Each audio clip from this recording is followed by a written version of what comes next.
and your team for inviting me to do this. And I'm very impressed by the turnout on a cold Saturday morning to hear about the very exciting or boring issue of verification and compliance, depending on one's point of view. This is the outline of my presentation. I want to talk about what the requirements might be for verification and compliance for a nuclear weapon-free world, the tasks and methods that we might use, the tools, the institutional possibilities. How will we frame this verification system in terms of the institutions we build? The very tricky question of the breakout problem, and finally, next steps. And before getting into this, I just want to say that you shouldn't take any of this to mean that the challenges are insurmountable. I think they are surmountable, but my point in speaking to you about this is that there's work to be done, and there are technical and political and institutional challenges that need to be overcome. It's one thing to want nuclear disarmament desperately, but it's quite another thing to achieve it. Let me start with a few general points about verification and compliance and what the requirements might be. Ronald Reagan had it half right when he said, "Trust but verify." Certainly to set up a verification system, you need a modicum of trust just to do that. But also, the verification system actually engenders trust. So there's a two-way street going on there between trust and verification. I think it's very important to recognize that. That's the whole point of the verification system, to build trust. For a nuclear weapon-free world, verification needs to be more effective than any other disarmament regime because the stakes are so high. We're asking states who value nuclear weapons to give them up, and the verification and compliance system will need to be rigorous to reassure them that their security is maintained. Because, as you know, those who favour nuclear weapons regard them as essential to their security. The good news is that you don't need 100% verification. It's impossible anyway. It would be far too expensive. It would essentially be far too intrusive. Instead, the verification system needs to reduce the risk of non-compliance to a minimum. So it needs to have a high probability of detection of any cheating, any violation, and that has to be early enough to allow the rest of us to take steps to counter that cheating. And it has to guarantee pretty much that you'll detect all militarily significant violations, as we heard earlier from Pavel.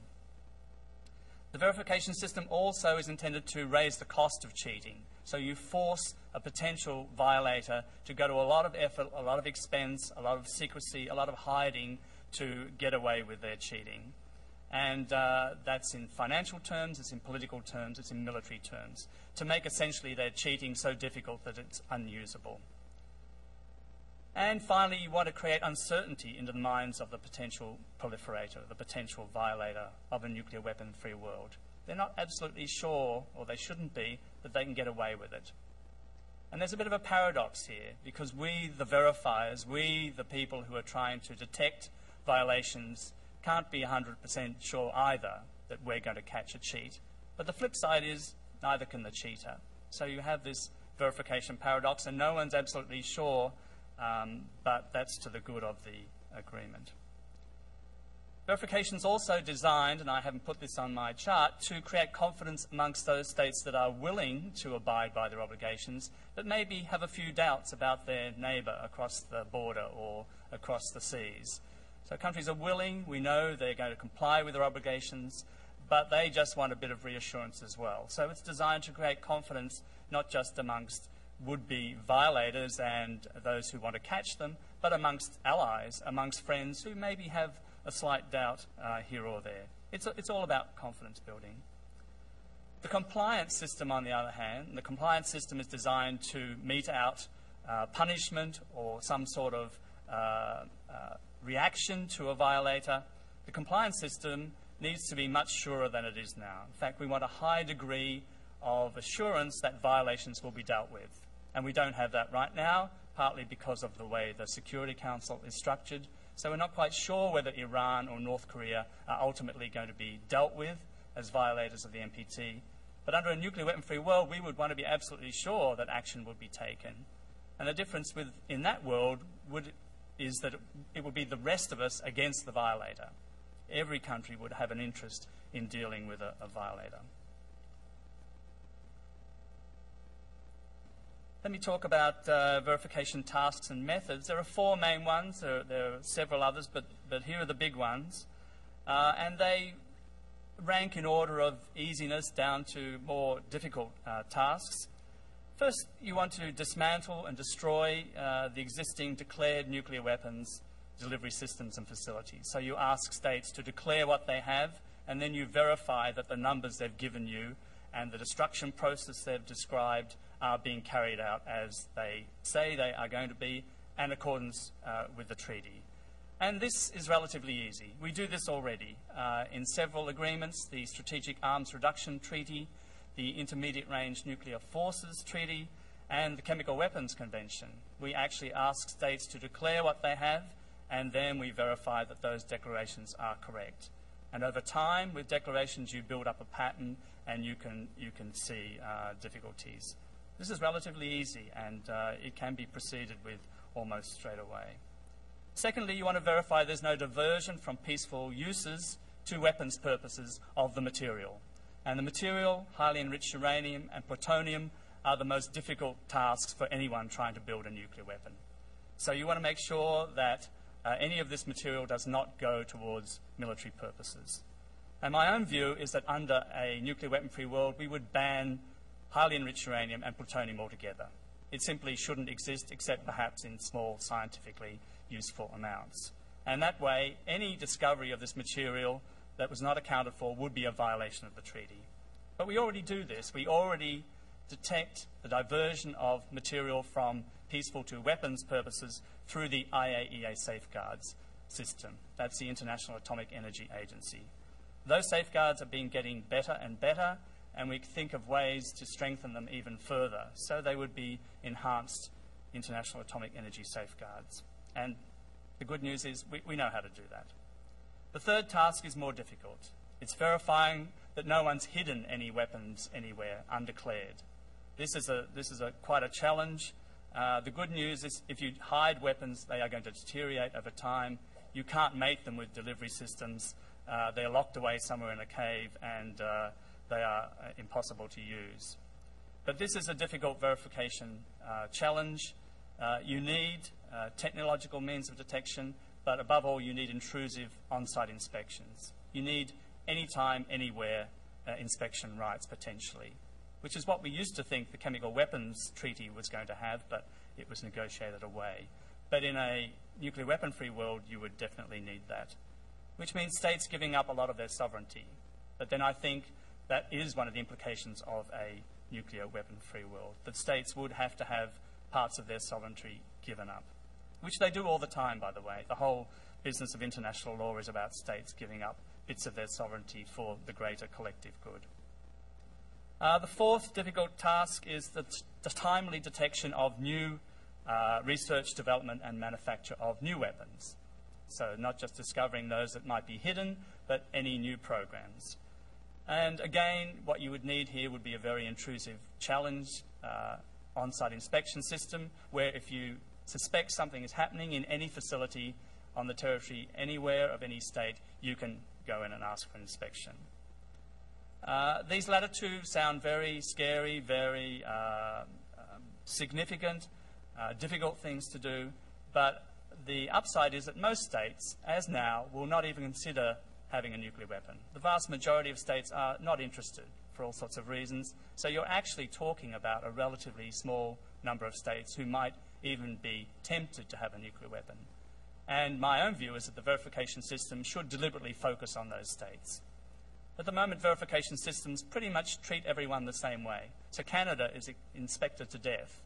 Not that we think Canada is going to build a nuclear weapon, but it is very highly inspected amongst peaceful nuclear powers. And under a nuclear weapon-free world, my view is it should be more targeted than that. We shouldn't treat Nauru the same way as Venezuela. We should try and determine which states are most likely to violate a convention. What are some of the tools? I won't go into all of these in detail, but transparency is very important. We heard about that from Pavel earlier, and it sounds very mundane and boring, but you would be surprised how revealing transparency can be. States reveal things they actually don't intend to, and you can use open source material, the press, the internet, to check against what states tell you is in their declarations. Very, very useful. We'd want to have some nuclear accountancy, very finely grained nuclear accountancy. We still don't know what the Soviet Union produced in terms of the amount of material and numbers of weapons it produced. So this whole transparency process would have to go forward. Remote monitoring, satellites obviously, atmospheric detection, seismic monitoring. We already have a global seismic monitoring system for the Comprehensive Nuclear Test Ban Treaty, which is powerful beyond its designer's wildest dreams and is not even fully implemented yet. It detects any nuclear test probably under 1 kiloton anywhere on Earth. So we're now in a situation, even when the Test Ban Treaty is not in force, that we can detect underground nuclear tests anywhere. That is a very good safeguard against a country in a nuclear weapon-free world trying to acquire a nuclear weapon and pre-testing it. So we have that already. That's very good news. And it's not even finished. And the treaty hasn't even entered into force. So that's very good news. Of course, there are unattended on-site monitoring, which the International Atomic Energy Agency uses already, cameras, video links, relayed to satellites, of course, so the information gets to Vienna relatively quickly. We have a whole series of types of on-site inspections that will be used, routine, permanent, unannounced, the famous challenge inspections I mentioned, anytime, anywhere, and, of course, the famous national technical means, which is essentially intelligence gathering. And I know there are people in the peace movement who don't like this idea, but I'm afraid it's absolutely vital in this case. You do really want to have every bit of information you possibly can from intelligence sources, and you want to share that with the International Verification Agency.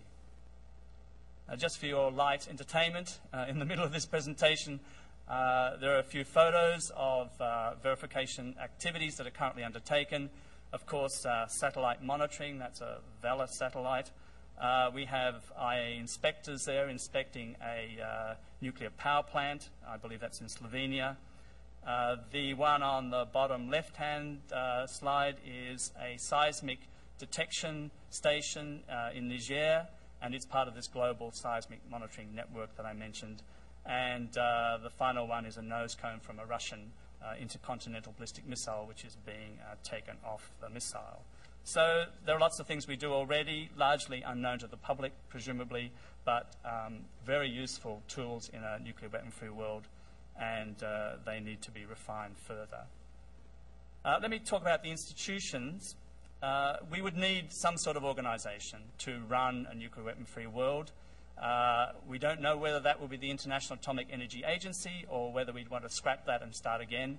I think it's a terrific agency myself and would be a very good basis for the agency, but maybe there are countries who have problems with this and we'd want to start again. One thing is clear, everyone would have to be in it.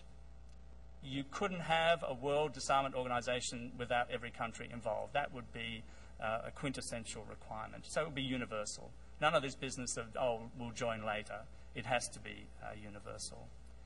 You would need some sort of executive body to handle non-compliance cases. This would be a very powerful body. It would be charged with imposing sanctions, essentially. It would be like the Security Council, but without the veto. It would have to have the power to enforce the agreement, either itself or calling on a higher power, without any country being able to veto the outcome. Obviously, you would need a secretariat, a very large one, triple, quadruple the current International Atomic Energy Agency. You would want analytical specialists that the agency doesn't currently have, particularly in weapons issues. After all, they would be looking for the possibility of weapons programs, not just looking at peaceful nuclear activities. They would have to be people with intelligence backgrounds, with familiarity with open source material, which the IAEA currently uses a lot of. So some of the systems are there in rudimentary form. They just need further development.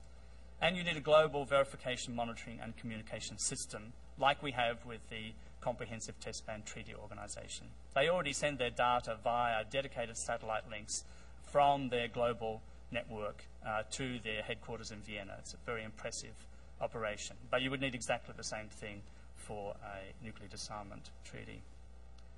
You would also need, and many people forget this, and I think it's absolutely vital, you would need arrangements between the former weapon states themselves to engender confidence. Because often in these bilateral problems, it's not a whole range of other nuclear weapon states that a country is worried about. It's worried about its neighbour over the border. So Pakistan, India, for instance, confidence-building measures, hotlines, maybe their own little bilateral verification system, such as Argentina and Brazil currently have between them. And you could envisage North and South Korea having the same sort of bilateral organisation. I think in this case it's wise to let as many flowers bloom as possible, because you want to have as many eyes and ears and technologies devoted to this question. And one way would be to have these bilateral arrangements. You can imagine the US, Russia and China wouldn't suddenly say, oh no, we won't have the START arrangements anymore, we'll just rely on the multilateral body. They won't say that. They'll want their own verification measures, probably inspecting each other. China's particularly important because it's, at the moment, particularly non-transparent, and we don't know much about the way China operates. But finally, you'd certainly want to reform Security Council, more representative membership, no veto, either that or it gives up its powers over these issues to the Nuclear Disarmament Organization. But essentially, it's hard to imagine in a nuclear weapon-free world one of the former nuclear weapon states still having a veto over any investigation of their nefarious weapon activities. So that would have to change. The breakout problem. It's a shame we don't have Jonathan Schell here, because I've learned everything I know about this from Jonathan Schell. He wrote a terrific book called The Abolition. So if you're interested in breakout, read it. It's really terrific. And he takes you through all the steps of what it would look like for a state to break out of a nuclear weapon-free world. That's what breakout means. We have no nuclear weapons, and all of a sudden we discover a state has violated the treaty, and they either have plans for a weapon, they're actually producing one, they've got one, or they use it. But if you think about all the circumstances where this might happen, it's actually somewhat more reassuring. You have to ask yourself how much warning time we have. If we've just discovered that they're making highly enriched uranium or plutonium, that still gives us time, as in the case of Iran. Whether the violator actually uses the weapon, I guess that's the worst nightmare, that a violator would actually use it, some sort of nuclear madman. I think that's the least likely. The country's probably going to acquire it for some sort of political purpose. The question is, what purpose would it be? Would it only have one weapon? Would the weapon work without testing? They won't know that. We wouldn't know that. Would it have a delivery system? Would this be a bomb in a garage? It's no point having this thing if you can't deliver it somewhere. Would it be a bluff? Would the country have no weapon at all? Would it just be pretending to have one, or bits and pieces of one? In a nuclear weapon-free world, a country can't reveal that it has a nuclear weapon, then the game's up. So it has to all be done in secret. So you can imagine that that's not much of a tool to use unless you actually have to have it in your hand and be absolutely sure it's going to work. And nuclear weapons can be tricky things, as the North Koreans discovered. Would there be missile defences? This is a difficult question, again, because missile defences can be dual use. They can be used for offence as well as defence. Some people argue the United Nations should have its own missile defences at the ready. There's also the question of virtual nuclear deterrence, which Jonathan Schell goes into in his book. That's the idea that many countries, even in a disarmed world, will still have the capability to produce a nuclear weapon on short order. That's just the nature of the knowledge that's been spread around. It's the nature of industrial societies. So you can imagine if there's one violator, one tricky violator, there will be a lot of countries that would be able to match that relatively quickly. We hope it doesn't come to that, of course. We hope verification detects early preparations where that's avoided. But some people argue that that is some reality that we can rely on, virtual nuclear deterrence. The question of conventional military strength also comes into it. It may be a very weak militarily country that produces a nuclear weapon. What's the strength of the rest of the international community? Because this country would be alone. Everyone would be presumably mortified that this one country had broken out. In theory, there would be solidarity because everyone's security would be harmed. So what is the conventional status at that time? Presumably overwhelming vis-a-vis the potential violator. And finally, what's the determination by the international community to respond? As I say, presumably it will be strong. Everyone's interest will be in this. And I always come back to the question, well, would that level of uncertainty in a nuclear weapon-free world, the breakout uncertainty, be better than what we have now, which is full of uncertainty? And I think the answer is yes. The question, finally, what is there to do now? Nuclear transparency, I can't stress this more. We still don't know what all the nuclear weapon states produced during their run to get the bomb, and subsequently it's hugely important.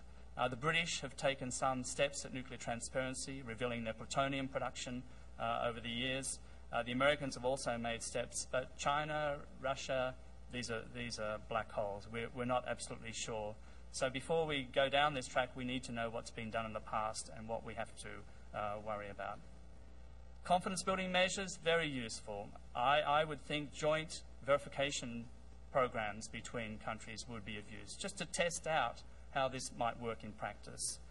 Certainly de-alerting, no first use, demating weapons from delivery systems, they're all part of a confidence-building process that could lead to verification.